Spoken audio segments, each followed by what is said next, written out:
करेंगे इसको। While running in forward direction, if a man is running in forward direction, हम लोग को अपना बॉडी ऐसे वर्टिकल से इंक्लाइन करना पड़ता है। तो नीचे में जो लेग्स है, ये फिंगर्स हैं लेग के, इसकी स्लिपिंग टेंडेंसी होती है पीछे।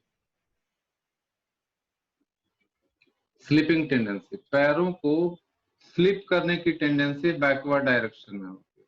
स्लिपिंग टेंडेंसी, फ्रिक्शन यानी पैर को मोशन पीछे की तरफ होने की टेंडेंसी रहती है। फ्रिक्शन का काम होता है always, friction always opposes relative motion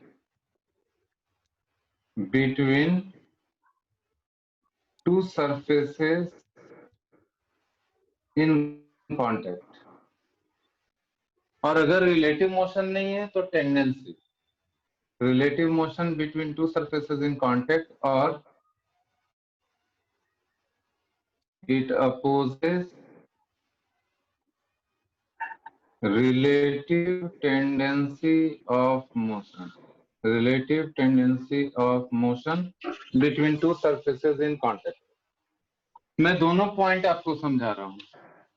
man के पैर को स्लिप करने की टेंडेंसी पीछे की तरफ है, तो रोड का जो सरफेस है that will oppose this tendency and apply a friction force in forward direction। ये पहला केस का एग्जांपल हो गया। तो friction will act in forward direction, जिधर आदमी दौड़ रहा है, इधर दौड़ रहा है, फ्रिक्शन भी आगे लगेगा तब तो आदमी आगे जाएगा। ऐसा हो सकता है कि आप फोर्स पीछे लगे और आदमी आगे जाने लगे। दूसरी बात यहाँ देखिए, सपोज ये एक स्लोप है, रफ सरफेस है, इस पे एक ब्लॉक रखा हुआ है, ये मूव नहीं कर रहा है। This block is at rest है, दिस इज एट रेस्ट। अगर ये स्मूथ होता तो ब्लॉक की टेंडेंसी नीचे जाने की होती, ये मूव नहीं कर रहा है, this block is at rest. तो friction opposes tendency of motion, tendency इस ब्लॉक के नीचे आने की है, मास इज एम, इस ब्लॉक को नीचे फिसलने की टेंडेंसी है, तो friction will oppose this tendency, friction will act up the flow. तो मैंने आपको दो एग्जांपल दिया।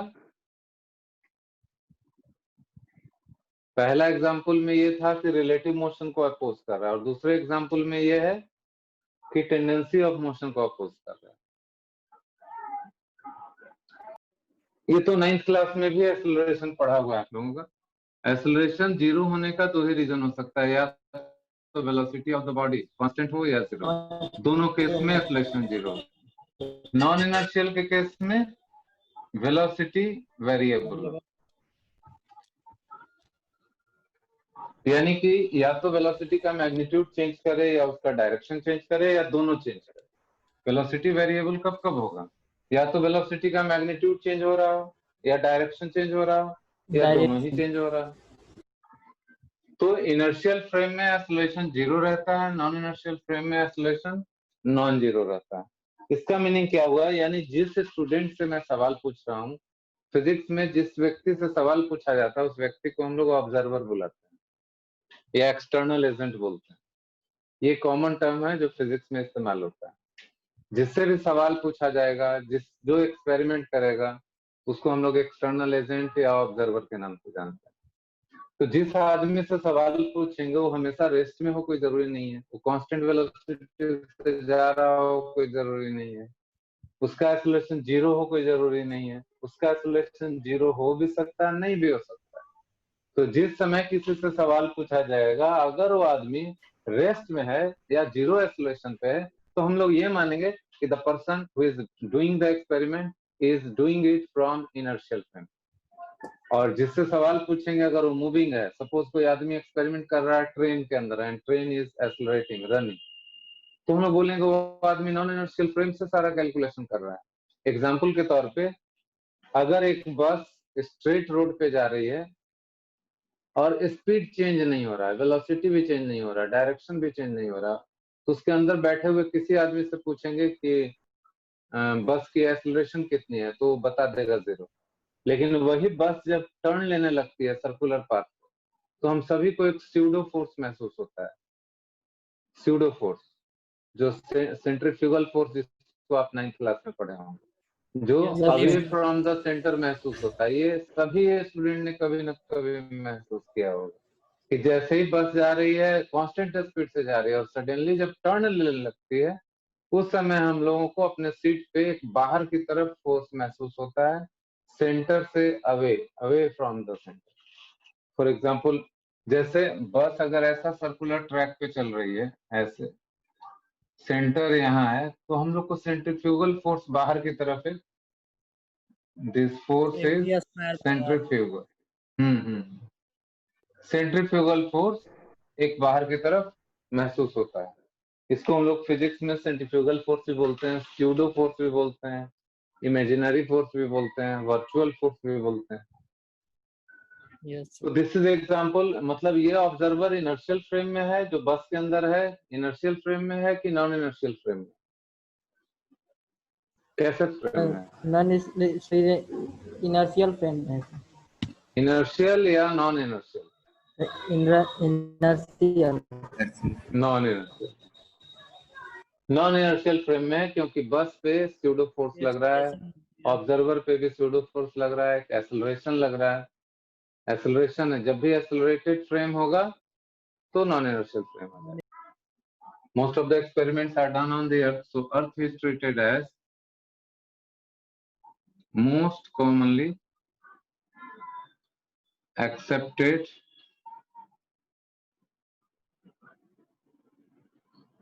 inertial frame of reference। यानी जब भी अर्थ के रेस्पेक्ट में हम लोग ग्राउंड के रेस्पेक्ट में जो भी कैलकुलेशन करते हैं उसको हम लोग मानेंगे इनर्शियल फ्रेम से सारा काम हो रहा है, ऐसा मानेंगे। अब फोर्सेस में जो डिफरेंट टाइप के फोर्सेस हैं, हम लोग वन बाय वन उसके बारे में बात करेंगे।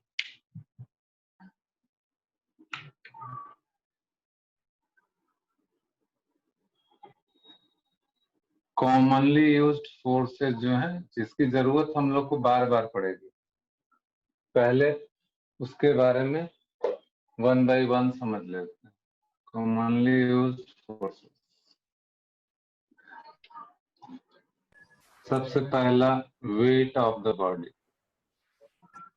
जो आप बहुत पहले से पढ़ते आ रहे हैं, 6th क्लास से ही पढ़ते आ रहे हैं।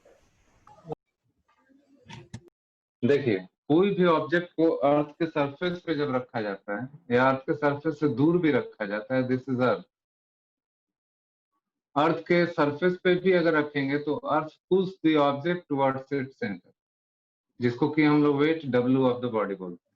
अगर मास को यहाँ रख दें तो ऐसा नहीं कि नीचे गिर जाएगा, ऐसा है क्या? अर्थ के निचले हिस्से पे रखेंगे तो मास नीचे नहीं गिरेगा, ये भी अर्थ के सेंटर की तरफ ही जाता है।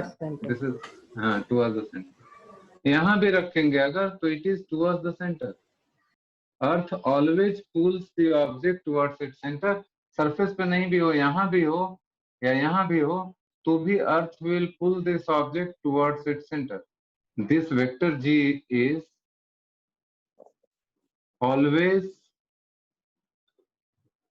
acceleration due to gravity at any point in the surrounding of Earth. This vector G is always directed. It is always directed towards center of the Earth. Center of the Earth. इसलिए weight of the body जो होता है W, m into G। 9th class में आप ये vector sign use नहीं करते थे, अभी यूज करना है। Weight is a vector quantity, mass into gravity, और ग्रेविटी वेक्टर क्वांटिटी है। It is always directed towards the centre of the earth. यहाँ पे है कोई ऑब्जेक्ट तो G का डायरेक्शन इधर होगा, यहाँ पे कोई ऑब्जेक्ट है तो G का डायरेक्शन इधर होगा, ऑलवेज टुवर्ड्स द सेंटर। इसलिए weight of the body earth के सरफेस पे हो या अर्थ के सरफेस से काफी दूर हो, उसकी वैल्यू होती है m into G and it is always directed towards the centre of the अर्थ। इसमें किसी को mg में किसी को डाउट नहीं। तो यहाँ ये डिस्कस हुआ कि normal reaction always acts perpendicular to the surface. अब अगर सरफेस ऐसा टेढ़ा है ग्राउंड से थीटा एंगल पे और ऑब्जेक्ट इस पे रखा हुआ है, तो भी जैसा यहाँ था बिल्कुल उसी तरीके से mg अभी भी वर्टिकली डाउनवर्ड काम करेगा और नॉर्मल रिएक्शन हमेशा सरफेस के परपेंडिकुलर लगेगा, ऐसे perpendicular to this incline plane लगेगा, ये इंक्लाइन प्लेन है, तो नॉर्मल रिएक्शन हमेशा सरफेस के perpendicular.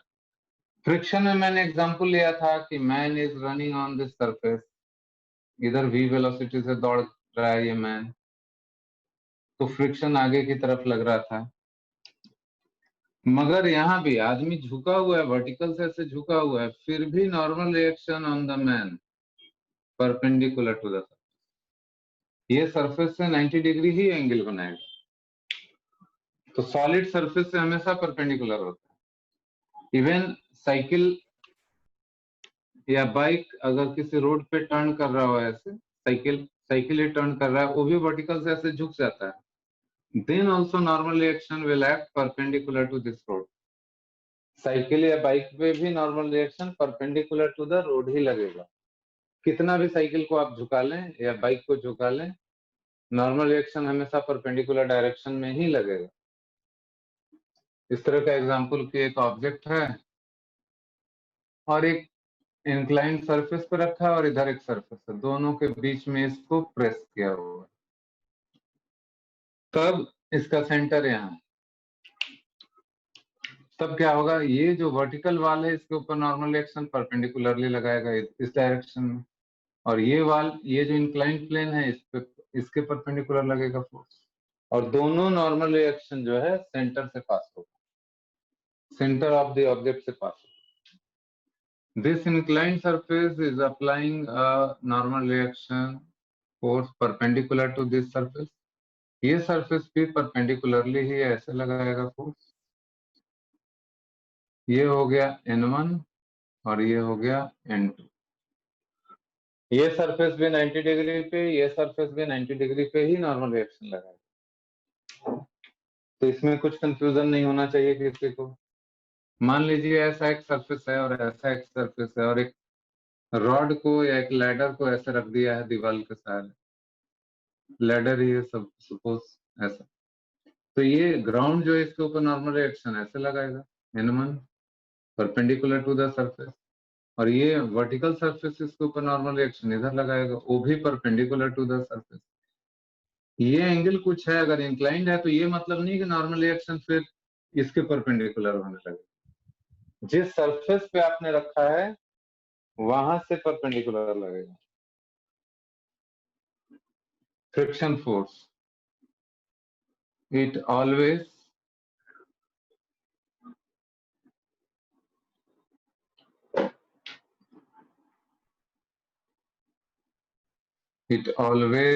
opposes relative motion between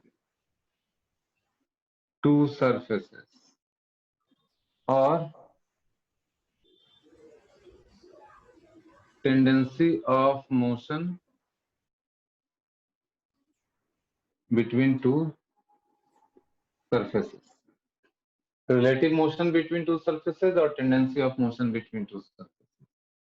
example के लिए यही वाला case, man is running on the surface with some velocity, तो friction will act in this direction। किसी ऑब्जेक्ट को इंक्लाइन प्लेन पे रख दिया, this is slipping in downward direction, friction will act up the plane।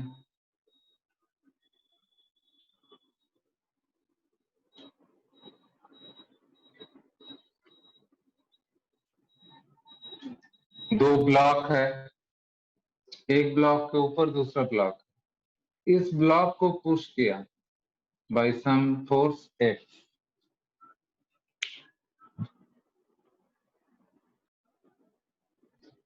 सब लोग ध्यान से सुनिए, नीचे वाले ब्लॉक के ऊपर फोर्स लगाया गया, तो ये ग्राउंड जो है वो इस ब्लॉक के ऊपर फोर्स लगाएगा कैपिटल M के ऊपर, और कैपिटल M जो है स्मॉल m जो इसके ऊपर है उसके ऊपर फ्रिक्शन फोर्स लगाएगा।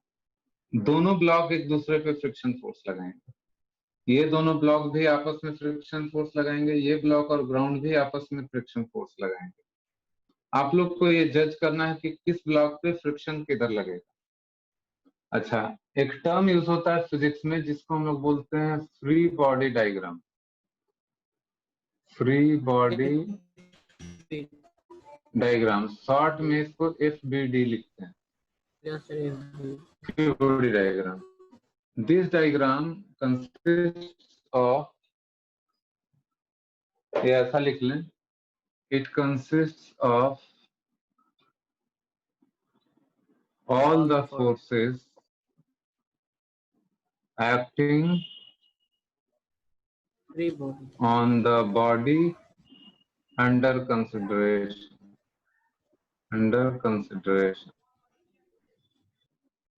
कई बार ऐसा होता है कि एक ही डायग्राम में 3-4 बॉडी मोशन में है, तो ये समझना मुश्किल हो जाता है कि किसका एक्सेलरेशन किधर है, कौन सा फोर्स किस पे ले रहे हैं। तो एक बार में एक बॉडी को हम लोग डायग्राम में दिखाते हैं और उसके ऊपर जितने फोर्सेस लगते हैं वो सारे फोर्सेस को भी दिखाते हैं। तो इस तरह के डायग्राम को हम लोग बोलते हैं फ्री बॉडी डायग्राम। यानी फ्री बॉडी डायग्राम में आपको सारे फोर्स जो बॉडी के ऊपर लग रहे हैं वो देखना है, वो दिखाना होता है। जैसा यहाँ हम लोग दिखा रहे हैं, इस बॉडी पे 2 फोर्स लग रहा है, दोनों फोर्स दिखा रहे हैं। इस बॉडी पे 2 फोर्स लग रहा है, दोनों दिखा रहे हैं। तो ये फ्री बॉडी डायग्राम हो गया बॉडी। और साथ में नेट एक्सेलरेशन जिधर जाएगा वो एक्सेलरेशन भी दिखा देंगे, ठीक है।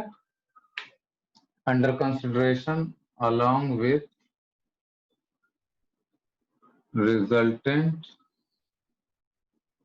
एक्सेलरेशन, उस बॉडी का जो रिजल्टेंट एक्सेलरेशन होगा डायग्राम में उसको भी शो करेंगे। तो फ्री बॉडी डायग्राम में सारे फोर्स दिखाइए और लास्ट में जो उस बॉडी का पॉसिबल एक्सेलरेशन है वो भी उसमें दिखाइए। उसी पे Newton's law of motion based है। तो सारे लोग इसके फेवर में हैं और ये सही है। देखिए कैसे समझेंगे, जब ये सिस्टम इक्विलिब्रियम में है, रेस्ट में है, जैसे ही ये फोर्स लगाया जाएगा then this block will got tendency to move in this direction. तो ये जो ग्राउंड है इसके ऊपर एक फोर्स लगाने लगेगा F2। This force is applied by ground on capital M. Capital M जैसे ही आगे जाने लगता है तो इसके ऊपर रखा हुआ ऑब्जेक्ट भी आगे बढ़ने लगता है। ये आगे बढ़ रहा है, इसका मतलब है कि इसके ऊपर एक ही फोर्स लग सकता है, दैट इज फ्रिक्शन।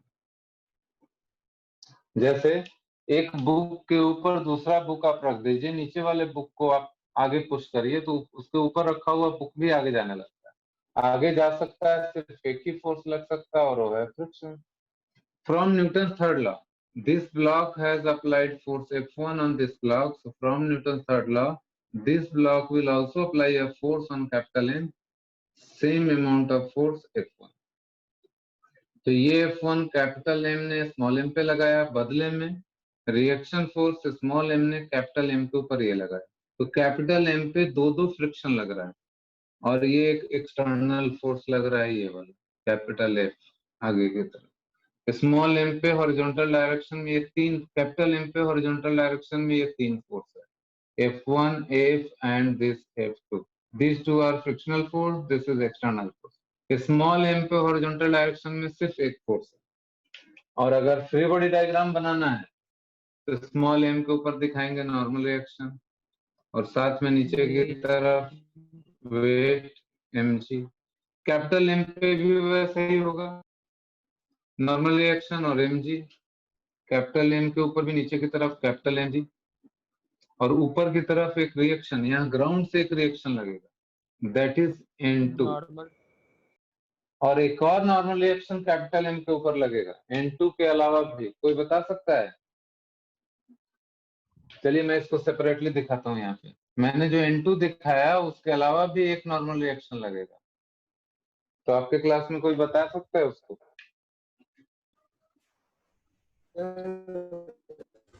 चलिए उसका मैं डायग्राम अलग से बना रहा हूँ कैपिटल एम का। देखिए 2 तो फ्रिक्शन ही हो गया, एक F1, दूसरा ग्राउंड से F2, कैपिटल mg और ग्राउंड से रिएक्शन ऊपर की तरफ, इसको मैं लिख रहा हूं N1। तो कैपिटल एम के ऊपर फोर्सेस देखिए, F1 F2 दोनों दिखाया मैंने, एक्सटर्नल फोर्स F आगे की तरफ, इसका अपना वेट mg, ग्राउंड से रिएक्शन ऊपर, और कोई रिएक्शन कैपिटल एम के ऊपर आप लोगों की नजर में है तो बताइए, नहीं तो फिर मैं बताऊंगा। सभी लोग देखिए, this normal reaction is applied by capital M on small m in upward direction. From Newton's third law, small m भी कैपिटल m के ऊपर एक अपोजिट डायरेक्शन में नॉर्मल रिएक्शन लगाएगा इधर, जिसकी वैल्यू इसके बराबर होगी बिल्कुल ये। तो डायग्राम में फ्रिक्शन फोर्स के अलावा हम लोगों ने और भी जो फोर्सेस थे वो भी दिखा दिया है, यानी फ्री बॉडी डायग्राम बन गया ये स्मॉल m का एंड कैपिटल M। तो स्प्रिंग फोर्स को आप ऐसे समझ सकते हैं, स्प्रिंग फोर्स एक वेरिएबल फोर्स होता है, कांस्टेंट नहीं होता है। आप स्प्रिंग को जितना स्ट्रेच करते जाएं उतना ज्यादा स्प्रिंग आपके ऊपर फोर्स लगाएगा, जितना ज्यादा इलोंगेशन होगा उतना ज्यादा मैग्नीट्यूड ऑफ फोर्स फ्रिक्शन लगाता है आपके ऊपर, और जितना इलोंगेशन करें या कंप्रेशन भी कर सकते हैं, दोनों डायरेक्शन में। एक स्प्रिंग को नेचुरल लेंथ जो उसका होता है उससे अगर आप ज्यादा इलोंगेट करें या उससे ज्यादा कंप्रेस करें, या तो उसको साइज में घटाएं या बढ़ाएं, दोनों ही केस में स्प्रिंग अप्लाइज फोर्स। ऐसा मान लीजिए दिस इज ये एक स्प्रिंग है, इसका नेचुरल लेंथ है L0। L0 is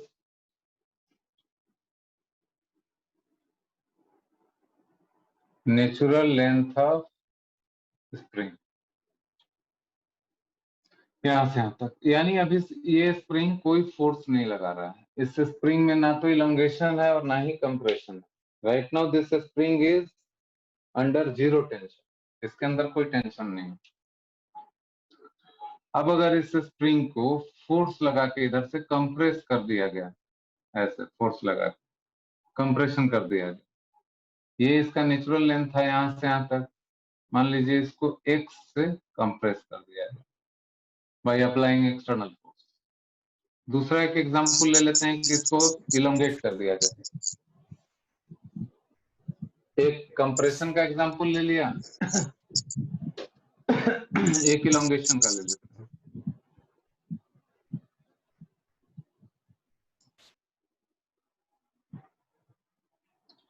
Now this is elongated, force लगा के इसको लंबाई बढ़ा दिया गया, इसका इलोंगेशन x कर दिया गया। तो ये आपको सभी लोगों को अंदाजा होना चाहिए कि अगर इस स्प्रिंग को, इधर वाले स्प्रिंग को अगर इधर से दबाएंगे, कंप्रेस करेंगे, ऐसे ऐसे कंप्रेस करेंगे, देन स्प्रिंग के ऊपर से ये फोर्स हटाते ही स्प्रिंग वापस आ जाता है, यानी spring is applying force in this direction. Spring always try to gain its original shape and size. आप यहाँ से इसको जैसे ही छोड़ेंगे spring will go back to this position, इस वाले पोजीशन में आना चाहता है। स्प्रिंग हमेशा अपने नेचुरल लेंथ को गेन करना चाहता है, ये सबको पता है। यानी कि एक्सटर्नल फोर्स इधर से लगा रहे हैं तो स्प्रिंग जरूर फोर्स लगा रहा होगा इधर, this is the force applied by spring. इस स्प्रिंग पे फोर्स हम लोग बाहर की तरफ लगा रहे हैं, then spring must apply force in this direction, this is the force applied by spring, and force applied by a spring is directly proportional to x। जितना ज्यादा कंप्रेशन या जितना ज्यादा इलोंगेशन, x रिप्रेजेंट्स कंप्रेशन और elongation in the spring.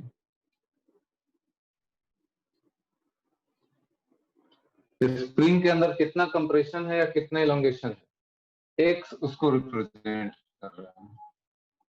और एक खास बात क्या है कि फोर्स लगाया गया इधर, स्प्रिंग फोर्स उसके उल्टा, यहाँ पे फोर्स लगाया गया इधर, स्प्रिंग फोर्स ठीक उसके उल्टा, इसलिए इसके आगे एक माइनस साइन भी हम लोग लगा देते हैं। माइनस साइन ये रिप्रेजेंट करता है कि स्प्रिंग के अंदर कंप्रेशन हो या इलोंगेशन हो, spring force opposes this compression और इलोंगेशन तो मैथमेटिकली हम लोग उसको एक माइनस साइन से दिखाते हैं। एक्स के अपोजिट, एक्स अगर कंप्रेशन है तो स्प्रिंग इलोंगेट करने की कोशिश करता है, स्प्रिंग का अगर इलोंगेशन है तो वापस अपने कंप्रेस होके अपने नेचुरल लेंथ में जाना चाहता है। हमेशा उसकी टेंडेंसी इस लेंथ पे आने की होती है। इस कंडीशन को हम लोग बोलते हैं force free condition. Force free condition यानी स्प्रिंग के अंदर अभी कोई फोर्स नहीं है, तो spring has a tendency to get its force free condition. तो इक्वेशन ये बन गया कि स्प्रिंग फोर्स हमेशा directly proportional to minus x होता है, इसीलिए स्प्रिंग फोर्स को हम लोग लिखते हैं माइनस के एक्स। माइनस साइन क्यों आ गया यहाँ, क्लियर है? के को हम लोग बोलते हैं spring constant, it is called as spring constant और stiffness of the spring, stiffness of the spring. Stiffness of the spring का मतलब ये हुआ कि स्प्रिंग कितना स्ट्रांग है या कितना वीक है ये पता चलता है स्टिफनेस। स्प्रिंग कांस्टेंट और stiffness of the spring is an indication कि स्प्रिंग सॉफ्ट है या हार्ड है, टफ है उसको शेप चेंज करना, कंप्रेस करना या इलोंगेट करना टफ है या इजी है। जितना ज्यादा के का वैल्यू होगा वो स्प्रिंग उतना ही कड़ा उतना ही टफ होगा, उसको कंप्रेस या इलोंगेट करना उतना ही डिफिकल्ट होगा। ये बात आप सभी लोगों को समझ आनी चाहिए। इसको डिफाइन कैसे करते हैं? वेक्टर फॉर्म में भी इसको ऐसा ही लिखते हैं, spring force is equal to minus k times x, k is a scalar quantity, इस तरीके से लिखते हैं। तो आप लोग को क्लास में ही ये सारा चीज समझ के याद कर लेना, उसके बाद फिर रिवाइज करना, फिर नोट्स भी आपको मैंने भेजे रखा है। के को कैसे डिफाइन करते हैं? मैग्नीट्यूड वाइज देखें तो के है एफ बाई एक्स,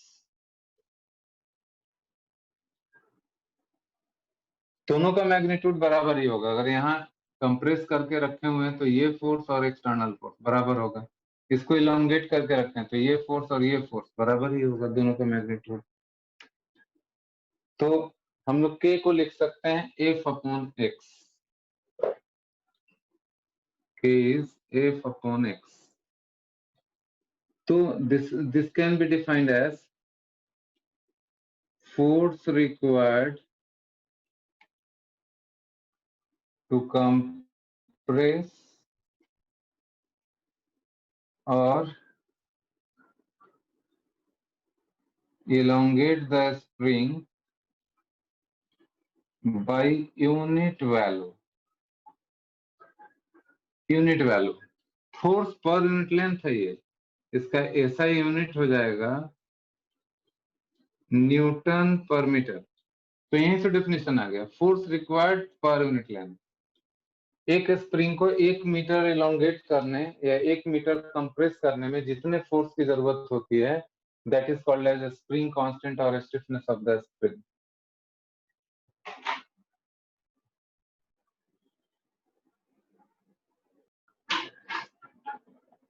स्टिफनेस को मैंने क्या एग्जांपल दिया आपको? सपोज एग्जांपल के लिए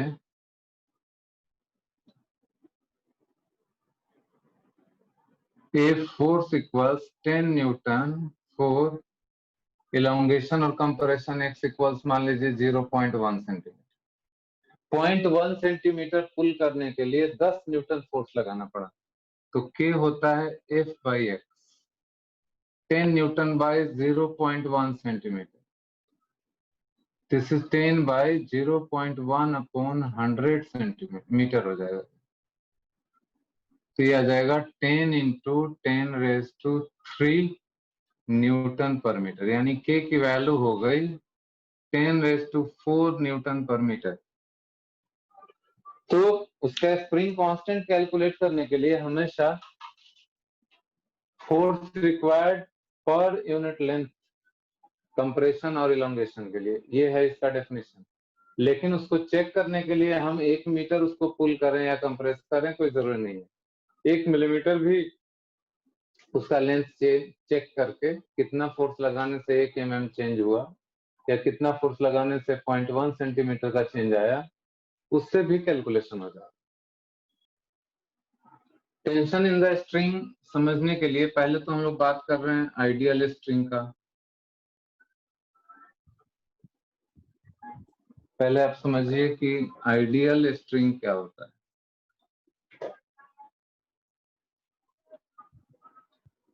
ideal string, massless string.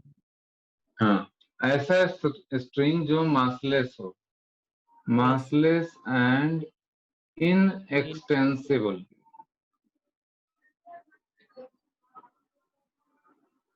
Inextensible का मतलब हुआ कि उसमें फोर्स लगाने से उसका लंबाई नहीं चेंज होना चाहिए।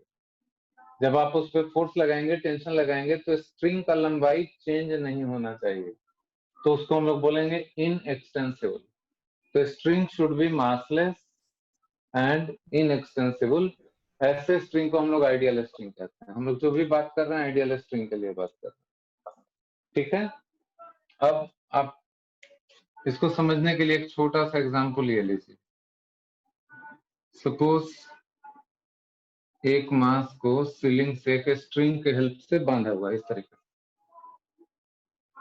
तो इस मास का फ्री बॉडी डायग्राम जब बनाएंगे तो एक तो इसके ऊपर वेट लग रहा होगा डाउनवर्ड डायरेक्शन में, और फिर भी ये गिर नहीं रहा है। इसका मतलब है कि इसके वेट को बैलेंस करने के लिए इस स्ट्रिंग में एक फोर्स लग रहा होगा जो इसके वेट को बैलेंस कर रहा है। टेंशन को जनरली हम लोग कैपिटल टी से दिखाते हैं, that is called T, tension in the string. इसके वेट को बैलेंस करने के लिए स्प्रिंग के अंदर जो फोर्स लगता है दैट इज कॉल्ड टेंशन।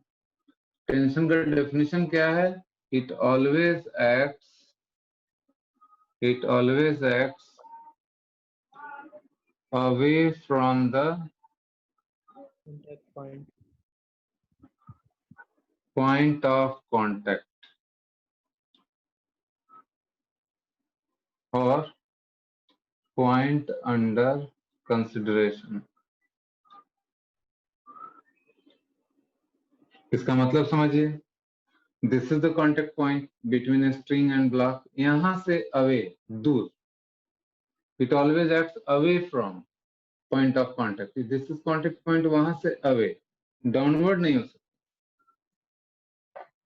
और पॉइंट अंडर कंसिडरेशन, किसी भी पॉइंट पे, यहां भी चेक कर सकते हैं टेंशन। तो इस जगह पे पहले ये जो लिखा है पॉइंट ऑफ कांटेक्ट, ये जो कांटेक्ट पॉइंट है वहां से अवे, तभी ये ब्लॉक रेस्ट में है, तभी ये T बराबर mg है। ये टेंशन इस ब्लॉक के वेट को बैलेंस किया हुआ है, तभी ये ब्लॉक रेस्ट में। अगर ये फोर्स बैलेंस नहीं होगा देन ब्लॉक विल मूव, जिधर ज्यादा फोर्स होगा उस डायरेक्शन में मूव करेगा। अब कोई और पॉइंट पे ले लें, यहाँ पे टेंशन का डायरेक्शन अगर पूछा जाए पॉइंट P पे, तब क्या करेंगे? देखिए, पॉइंट P पे अगर टेंशन का डायरेक्शन पूछा जाए तो पॉइंट P के जस्ट नीचे टेंशन डाउनवर्ड और पॉइंट P के ऊपर टेंशन अपवर्ड। जो पॉइंट अंडर कंसिडरेशन रहेगा वहां पे अवे होना चाहिए। अगर नीचे की बात करें इस स्ट्रिंग पे, मतलब यहां से लेके पॉइंट P तक में, यहाँ एक पॉइंट लिया, उसके नीचे अगर टेंशन की बात करें तो downward, away from the point, और उसके ऊपर अगर बात करें तो टेंशन ऊपर, वो भी है अवे फ्रॉम द पॉइंट। दूसरी बात ये कि टेंशन जो है यहाँ से लेके यहाँ तक हर जगह, अगर आइडियल स्ट्रिंग है तो हर जगह सेम टेंशन मिलेगा। क्यों सेम मिलेगा? यहाँ देखिए,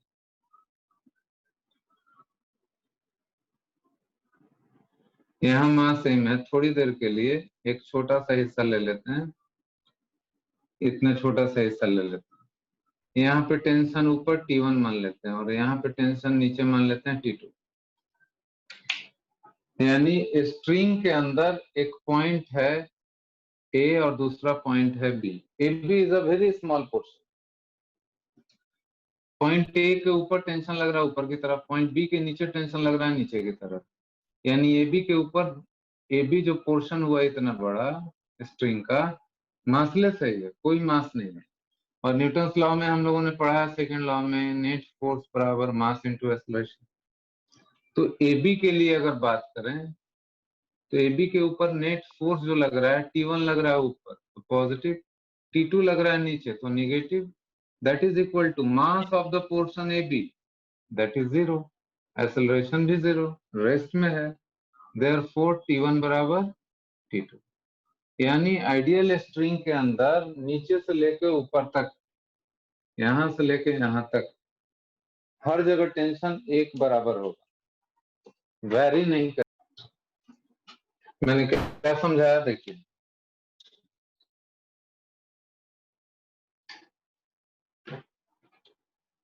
यहाँ पे एक पॉइंट लिया P, तो P के ऊपर स्ट्रिंग का एक हिस्सा है, P के नीचे एक स्ट्रिंग का हिस्सा है।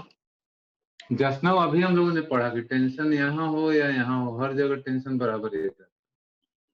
सीलिंग के ऊपर जो टेंशन लग रहा है पॉइंट ऑफ कांटेक्ट ये है, तो away from the point of contact जो डेफिनेशन है, ये पॉइंट ऑफ कांटेक्ट हुआ वहां से अवे, यहाँ पे टेंशन दिखाना हो तो away from the point of contact. Point P के नीचे दिखाना हो तो away from the point of contact, point P के ऊपर दिखाना हो तो away from the point of contact. This is the direction of tension.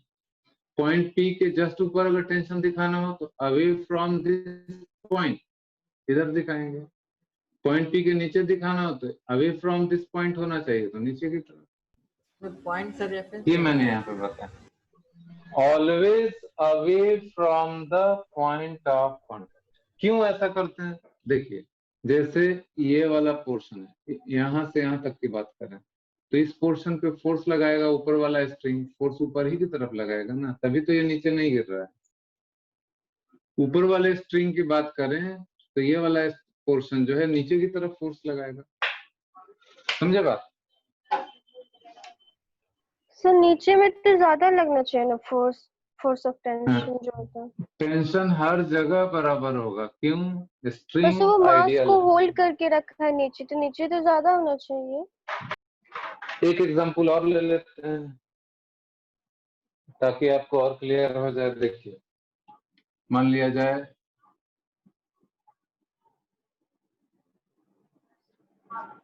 This is an ideal pulley,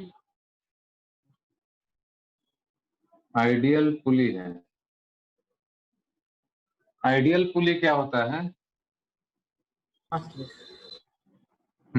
ideal पुली मतलब ये मासलेस होना चाहिए एंड स्मूथ होना चाहिए, फ्रिक्शन नहीं होना चाहिए। पुली छोटा सा रोलर है एक तरीके का, समझ।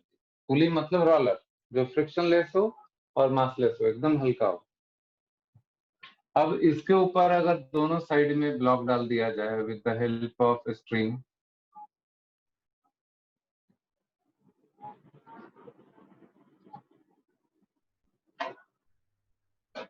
दोनों तरफ ब्लॉक लगा दिया जाए ऐसे,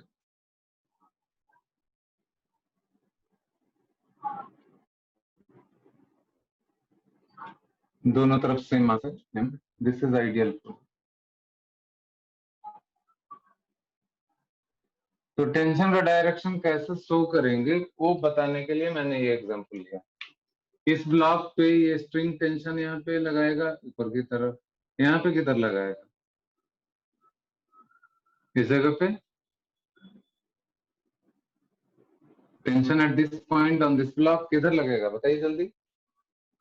ऊपर अपवर्ड लगेगा, अपवर्ड लगेगा। ऊपर ऊपर टेंस। ये स्ट्रिंग यहाँ पे टेंशन किधर लगाएगा?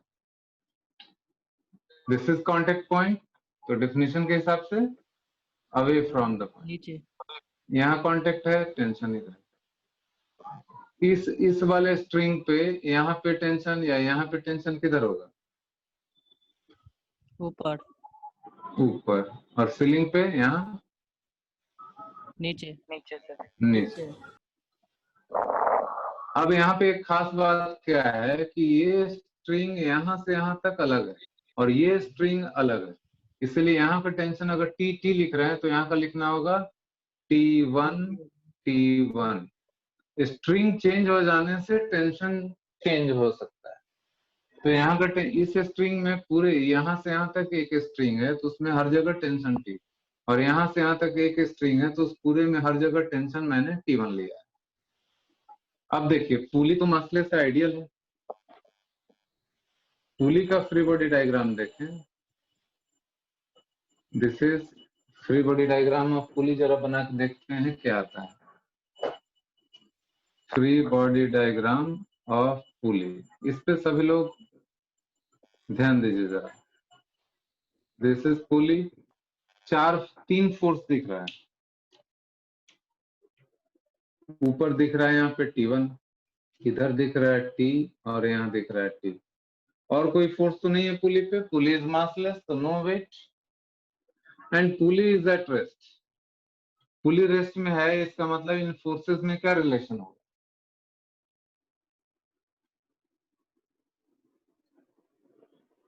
पुली इज एट रेस्ट, तो इन फोर्सेस में क्या रिलेशन होगा? ये पुली ना तो ऊपर जा रहा है ना नीचे जा रहा है। ये टेंशन पॉजिटिव, ये नीचे है तो ये निगेटिव, ये निगेटिव, सारा फोर्स मिला के क्या करेंगे? रेस्ट में है तो क्या करना चाहिए? सारा फोर्स को जोड़ेंगे तो क्या मिलना चाहिए हम लोगों को?